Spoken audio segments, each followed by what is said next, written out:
Bueno, yo soy Guido Girardi, soy médico, fui presidente del Senado de Chile y cuando fui presidente del Senado tenía la convicción de que estamos enfrentando una nueva era, una nueva civilización y creamos una comisión que volviera a unir el pensamiento con la política,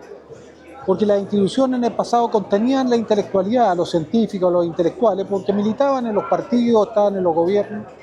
pero a partir del año 2000 toda la intelectualidad se alejó de la política y la política quedó en el vacío, no tiene capacidad de pensamiento y además está capturada por la inmediatez. Y para pensar se requiere tiempo, silencio, concentración. Y las universidades muchas veces están dedicadas a investigaciones,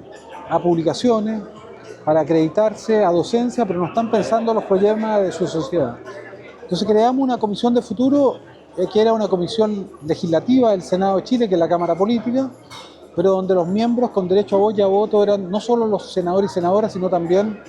los presidentes de universidades, los miembros de la Academia de Ciencias, y además podían presentar proyectos de ley. Pero además, a partir del año 2011 dijimos esto no puede ser solo élite,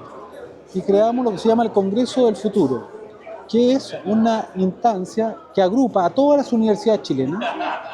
al Senado de Chile, a la Cámara de Diputados de Chile, a la Academia de Ciencias,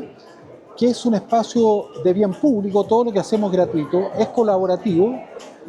no tiene dueño, todos son copropietarios de esta iniciativa y organizamos todos los años el evento de ciencia y pensamiento nuevo más importante de Latinoamérica, que se llama Congreso Futuro. Invitamos a 100 de los principales científicos intelectuales del planeta, no les pagamos, vienen gratis. Yuval Harari fue gratis a Chile, Richard Dawkins han ido más de 30 premios Nobel, y durante una semana discutimos los temas de frontera con las universidades chilenas, lo hacemos en Santiago y en 16 regiones, tenemos 2 millones de seguidores, tenemos 60.000 personas que participan presencialmente y es un espacio que durante una semana es una terapia donde las personas en Chile y los medios de comunicación se conectan a reflexionar sobre cómo quieren que sea el mundo que viene o cómo creen que va a ser o que puedan tener conversaciones sobre ese mundo que viene, que es apasionante, pero que tiene oportunidades gigantescas, pero también tiene desafíos o riesgos existenciales gigantescos, como por ejemplo la inteligencia artificial. Además, tenemos hoy día cerca de 1.500 personas, fundamentalmente de todas las universidades, que están trabajando en salud del futuro, educación del futuro, en la minería del futuro, en el hidrógeno verde, en la energía renovable del futuro, en los temas del agua, en las ciudades del futuro. Y tomamos la decisión, el Congreso Futuro, con todas las universidades, porque esto es un espacio de encuentro, que no hay en este mundo que se polariza, que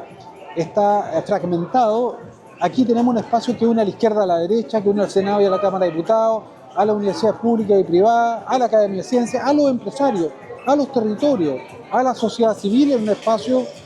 que repone una conversación democrática en un mundo que no hay conversación. Y sin conversación no hay democracia. Y lo que estamos haciendo es proponer un proyecto, se llama Proyecta Chile, que ofrecerle a Chile una carta de navegación 2030-2050, que es decir, un proyecto de país. Es decir, una aposta, una visión común compartida, que sea un gobierno de izquierda o derecha, haya un consenso respecto a ciertos desafíos que son acordados y que sea una aposta, que no llegue un gobierno y empiece todo de nuevo. En democracia es difícil gobernar porque son periodos de 4 años. En los gobiernos que no tienen democracia es más fácil, pueden plantearse desafíos a largo plazo. Las democracias tienen otra complejidad, hay que construir acuerdos, conversaciones, pero en la era digital está fragmentando, polarizando a la sociedad. Entonces este es un espacio de encuentro, un antídoto al individualismo, al egoísmo, al narcisismo, porque permite unir, permite trabajar en pos de un proyecto mayor, de poner los legítimos intereses por un bien superior. Y eso está dando origen, hemos creado las políticas de inteligencia artificial en Chile, de minería, de hidrógeno verde, creamos el Ministerio de Ciencia. Yo soy autor de una ley muy famosa en Latinoamérica, que son los sellos negros de los alimentos, que se hizo en Argentina, lo llevé a Argentina, México, hemos hecho cosas con la ciencia. Además, con Rafael Yuste, que es el director mundial del Brain Project, presentamos la primera ley mundial de neuroderecho, de protección del cerebro, porque en la era que viene, la disputa, el campo de batalla son los cerebros, porque el combustible del futuro son los datos y se extraen de los cerebros. y con Rafael Yuste hicimos el primer derecho humano de neuroderecho para establecer en cierta manera qué queremos preservar del humano, qué queremos conservar del humano y cuál es el límite de lo que queremos externalizar. ¿Cuánto queremos preservar de competencias humanas fundamentales que son la libertad, que no hace humano, la autonomía, el libre albedrío, la capacidad de agencia y además que las tecnologías del futuro sean equitativas, sean para todos y no solo para algunos? Por lo tanto, ha servido también para tener en cierta manera una reflexión sobre cómo queremos habitar y cómo queremos convivir con las tecnologías que vienen, que van a cambiar el mundo. Pasamos a otra era. Pasamos una era analógica que era lenta, que era estable, que era de certidumbre, a un mundo de incertidumbre. A un mundo donde un segundo ya no es nada, sino un segundo son trillones de procesos. Ese mundo